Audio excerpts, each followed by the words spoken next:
মুন্সিগঞ্জের শ্রীনগর উপজেলার কুকটিয়া ইউনিয়নের পশ্চিম নওপাড়া এলাকায় এক চাঞ্চল্যকর ও নাটকীয় ঘটনা ঘটেছে।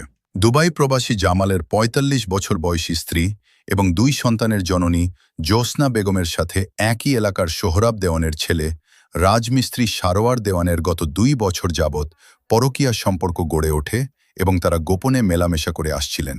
গত সোমবার বিকেল আনুমানিক ৫টার দিকে পরকীয়া প্রেমিক সারোয়ার দেওয়ান প্রবাসীর স্ত্রীর ঘরে প্রবেশ করে। এই সময় প্রেমিকা জ্যোৎস্না বেগমের ১০ম শ্রেণী পড়ুয়া ১৫ বছর বয়সী ছেলে সিয়াম তাদের দুজনকে আপত্তিকর অবস্থায় একত্রে পেয়ে যায় এবং বিচক্ষণতার সাথে বাইরে থেকে ঘরে তালাবদ্ধ করে রেখে স্থানীয়দের খবর দেয়। খবর পেয়ে স্থানীয় বাসিন্দারা ছুটে এসে তাদের দুজনকে হাতে নাতে আটক করে।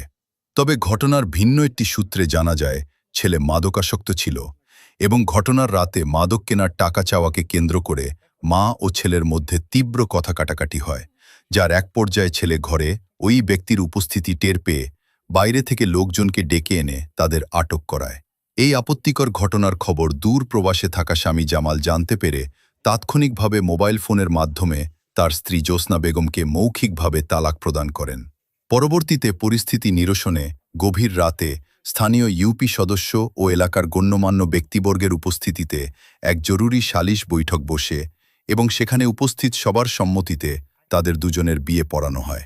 তবে এই অনাকাঙ্ক্ষিত ও নাটকীয় ঘটনার প্রেক্ষিতে থানায় কোনো মামলা দায়ের করা হয়েছে কিনা কিংবা পুলিশ প্রশাসন কোনো আইনগত ব্যবস্থা গ্রহণ করেছে কিনা তা তাৎক্ষণিকভাবে নিশ্চিত হওয়া যায়নি। আমার ছেলে আজকে এই কাজটা করছে, ঠিক আছে? আমার ছেলে সবারে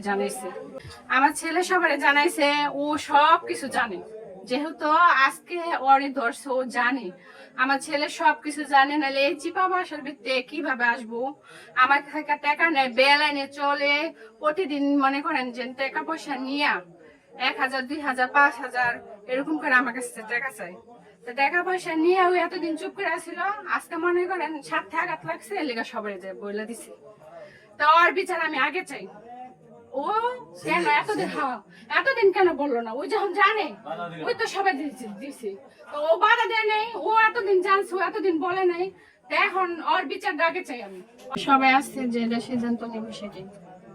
ওনার সাথে আমাদের সম্পর্ক ঠিক আছে, এখন আমাদের সাথে একসাথে ধরছে এই বাড়িতে এই ঘরে, ঠিক আছে।